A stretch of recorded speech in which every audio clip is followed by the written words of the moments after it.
Good morning, students. We will discuss about the geography questions, very short type of question.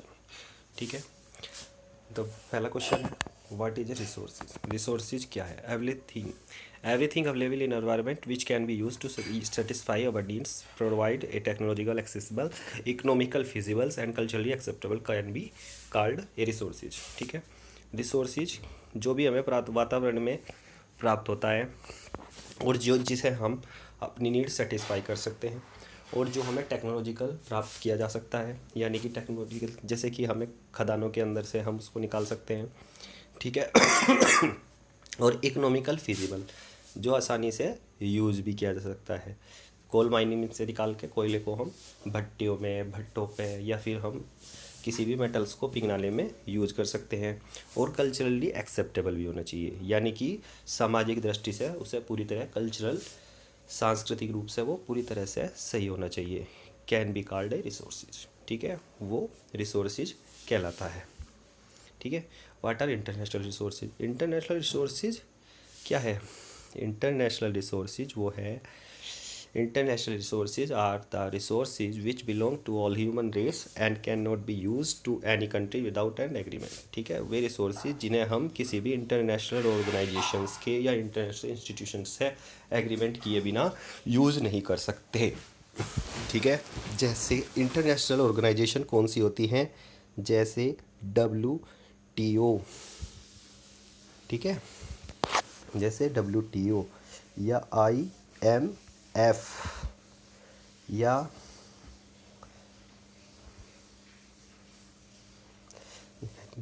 Etcetera. ठीक है, अब आ जाओ।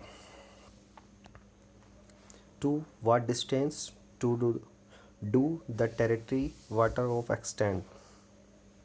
ठीक है, कौन सी, यानी कि जो टेरिटरी ऑफ वाटर है वो 12 नोटिकल्स माइल है। ठीक है, first international AIDS summit held, तो फर्स्ट इंटरनेशनल एड्स समिट 1992 में हुआ था और ये हुआ था रियो दे जीरियो में। और रियो दे जीरियो कहाँ है? ब्राज़ील में है।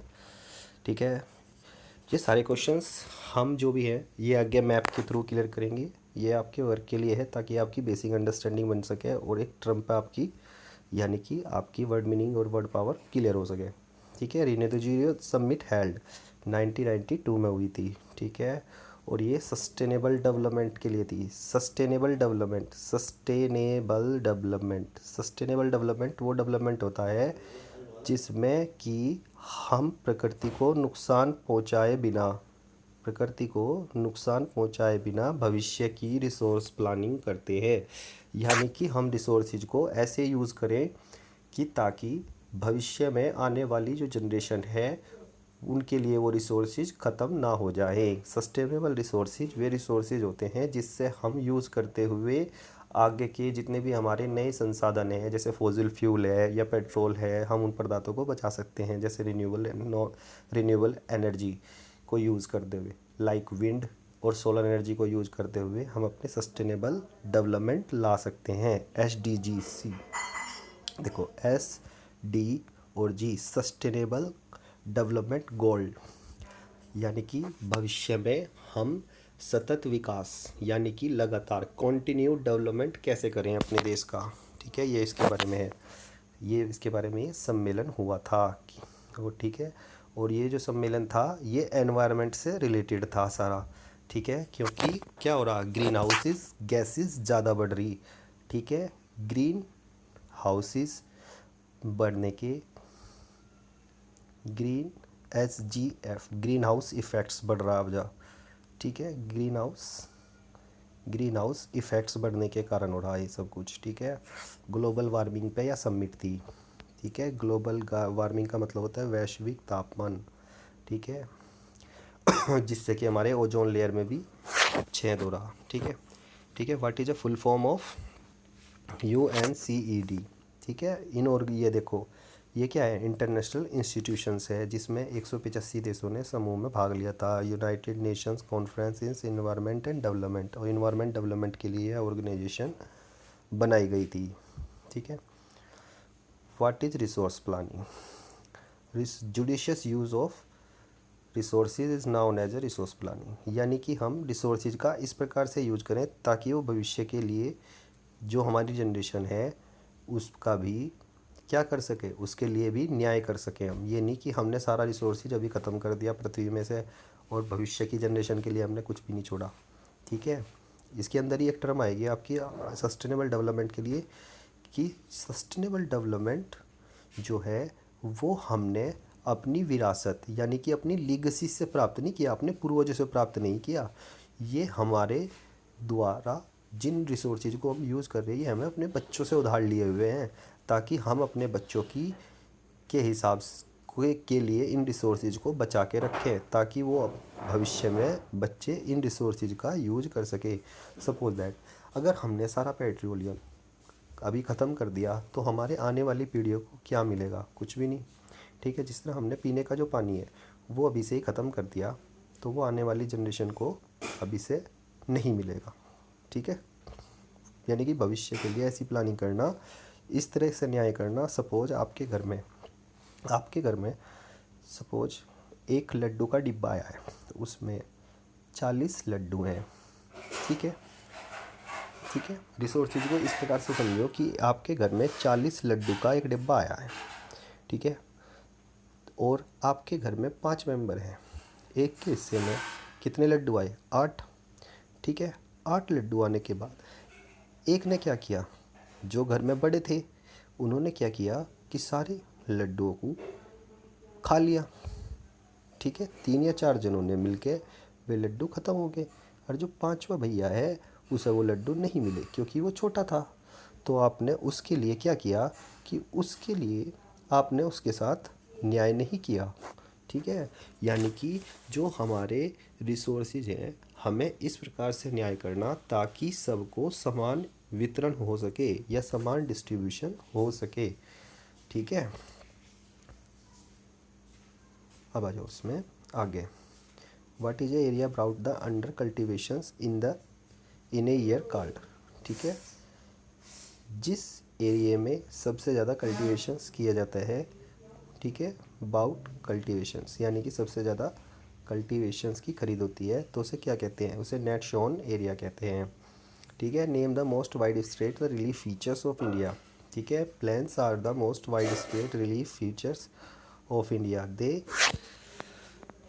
दे from 43% of the land area. ठीक है, और ये कितने परसेंट होता है? ये 43% होता है। ठीक है, what factor is responsible for maximum land degradation.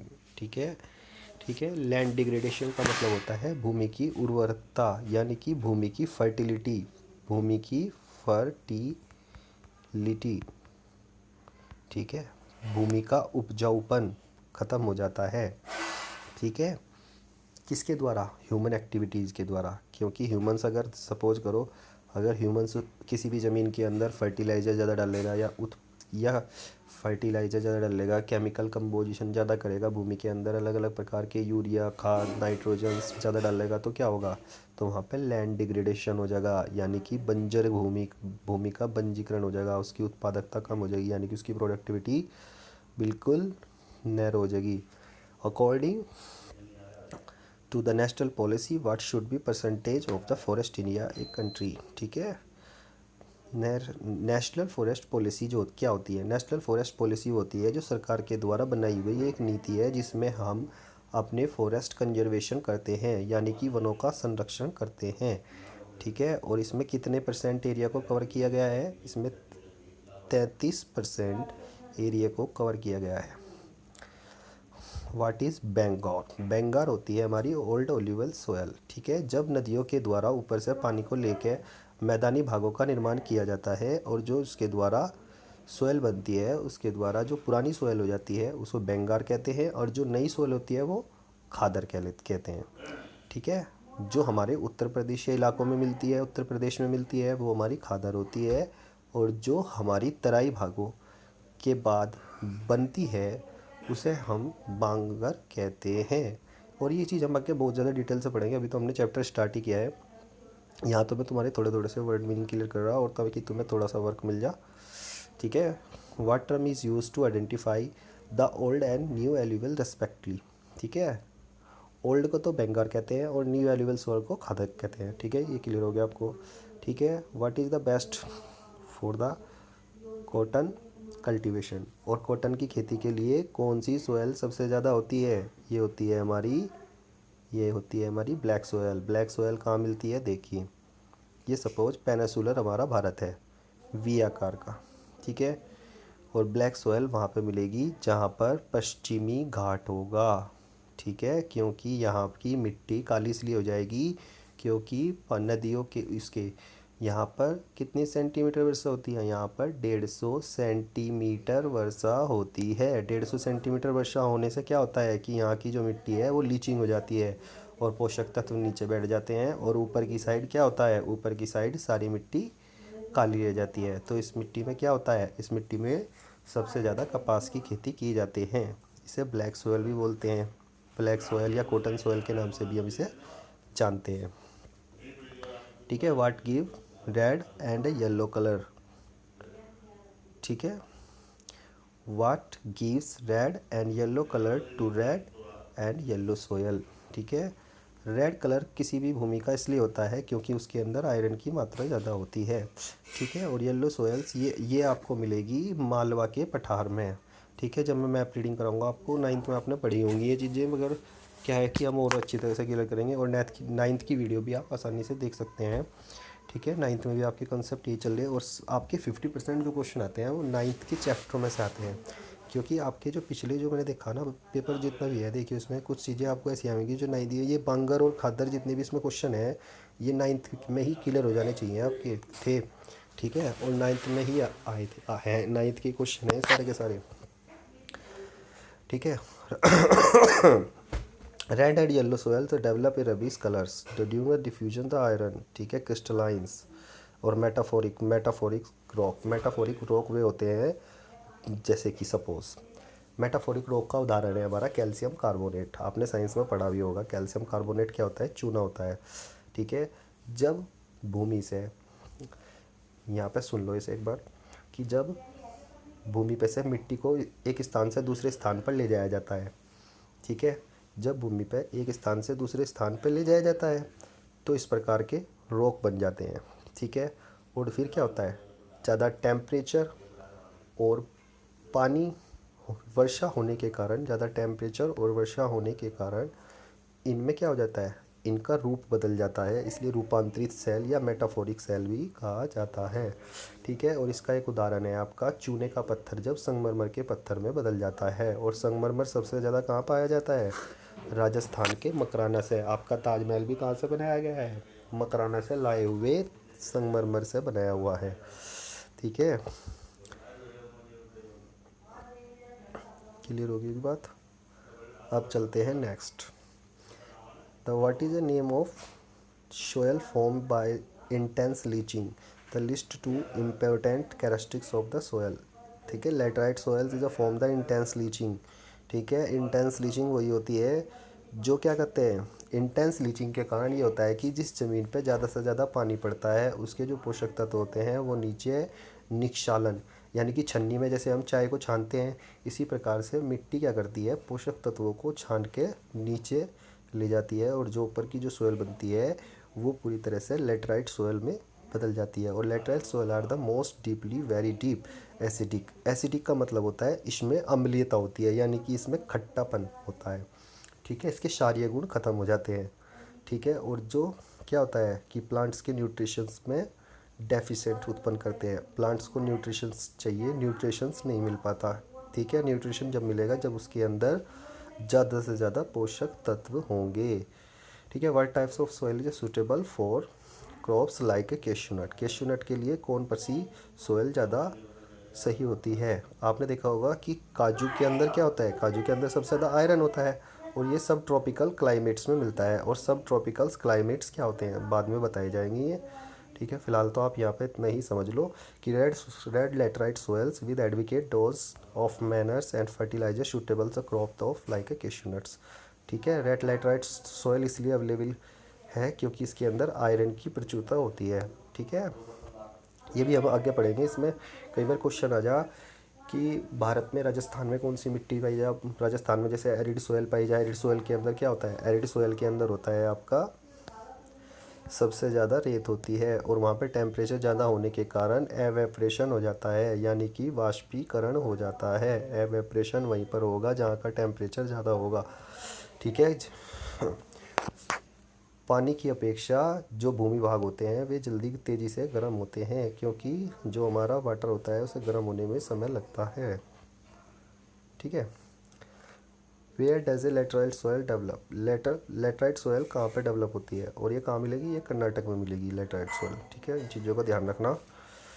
Map में मैं सारी चीज़ें क्लियर कराऊंगा, और मैप बड़े ध्यान से पढ़ने हैं आपको। ठीक है, बिना मैप के ये चीज़ें आपकी क्लियर नहीं होंगी। Laterite soil develop under tropicals और and subtropical climates and alternate the wild dry seasons. Laterite soils क्या है, ट्रॉपिकल्स और subtropical climates alternate the wet and dry seasons. ठीक है, यहाँ पर क्या है, गर्मी भी ज़्यादा पड़ती हो, और यानी कि गर्मी यानी कि सूर्य भी ज़्यादा चमकता हो, और बारिश भी ज़्यादा होती हो, तो वहाँ पे क्या हो जाएगा। आपने देखा होगा कि एक प्रकार की, इसे हम क्या बोल रहे हैं, इसे लेटराइट जो सोयल है इसको हम ब्रिक सोयल भी बोलते हैं। ब्रिक सोयल क्या होती है, जिससे हम ईंटें तैयार कर सकते हैं। आपने एक मिट्टी का नाम सुना होगा जिसको हम बोलते हैं, जिससे हम क्या करते हैं, आपने देखा होगा कि जब हम सांजी बनाने के लिए मिट्टी बनाते हैं, यानी कि हम भगवान उसकी माता रानी की मूर्तियाँ बनाने के लिए जिस मिट्टी को बनाते हैं, उसमें देखता है कि उसमें पानी भी, इस प्रकार से हम उस मिट्टी को गूंथते हैं तस्वीर बनाने के लिए। उसमें और पानी और सूखापन लाने के लिए हम उसे इस प्रकार से, जैसे आटा गूंदा जाता है, इस प्रकार से तैयार करते हैं। तो इस प्रकार की जो सोयल डेवलप होती है, यानी कि उसमें ना तो पानी ज़्यादा होता है। या फिर एक सिंपल सा उदाहरण है मेरे पास, बहुत अच्छा उदाहरण है। जब तुम देखते हो कि मिट्टी, क्या हुआ, बारिश हुई, बारिश होने के बाद कीचड़ हो जाता है, और कीचड़ होने के बाद जब सूर्य निकल जाता है तो वहाँ पे मिट्टी थोड़ी सी सख्त हो जाती है। ना तो वो ज़्यादा हार्ड होती है और ना ज़्यादा वो सॉफ्ट होती है, तो उसे लेटराइट सोयल बोल रहे हैं। ठीक है, और लेटराइट सोयल में क्या होता है, ह्यूमस ज़्यादा होती है। ह्यूमस यानी कि ह्यूमस का मतलब होता है उसमें ऑर्गेनिक कंटेंट ज़्यादा होते हैं। Laterite soil is a found the evergreen forest the humus rich. देखो ह्यूमस रीच आ गई इसमें, which as the humus poor the under sparse vegetation. ठीक है, ह्यूमस रीच होती है वन ग्रीन फॉरेस्ट में, जहाँ पे वर्षा और धूप दोनों निकलती हैं। मगर वहाँ पे ह्यूमस पुअर होती है जहाँ पर बहुत बड़े बड़े पेड़ पाए जाते हैं, क्योंकि इन पेड़ों के ढके होने के कारण जो नीचे मिट्टी है वहाँ तक सूर्य का प्रकाश नहीं पहुँच पाता। सूर्य का प्रकाश नहीं पहुँच पाने के कारण क्या होगा, जब सूर्य का प्रकाश ये पेड़ भैया ऊपर तक ले लेंगे, तो फिर क्या होगा, सूर्य का प्रकाश नीचे न पहुँचे के कारण क्या होगा कि वहाँ पे पूरी तरह से जो ह्यूमस पुअर हो जाएगी वो सोयल। ठीक है, name the two food crops which can B grown in laterite soil after adopting soil conversion. ठीक है, लास्ट क्वेश्चन है। इसने कहा कि जो हम फूड क्रॉप्स हैं, जो बेवरेज किसे बोल रहे हैं, बेवरेज बोलते हैं, पेय पदार्थ में यूज होने वाली है, और सोयल कन्वर्जन के लिए हम क्या करते हैं, मिट्टी के संरक्षण के लिए हम किन फसलों को बोते हैं। ठीक है, फूड क्रॉप्स कौन सी होती है इसमें, इनको हम बेवरेज क्रॉप्स भी बोलते हैं। बेवरेज क्रॉप्स भी होती हैं। बेवरेज का मतलब होता है पेय पदार्थ। ठीक है, आपने कोको कोला पिया होगा, थम्स अप पी होगी। ठीक है, जितने भी हम पेय पदार्थ यानी कि पीने योग्य पदार्थ पीते हैं उनको बोलते हैं बेवरेज। टी और कॉफ़ी भी हमारे बेवरेज ही कहलाते हैं। ठीक है, I hope you understand my lecture. So we will discuss next class extra questions. ठीक है, और इससे ज़्यादा हम कल डिस्कस करेंगे। Thank you.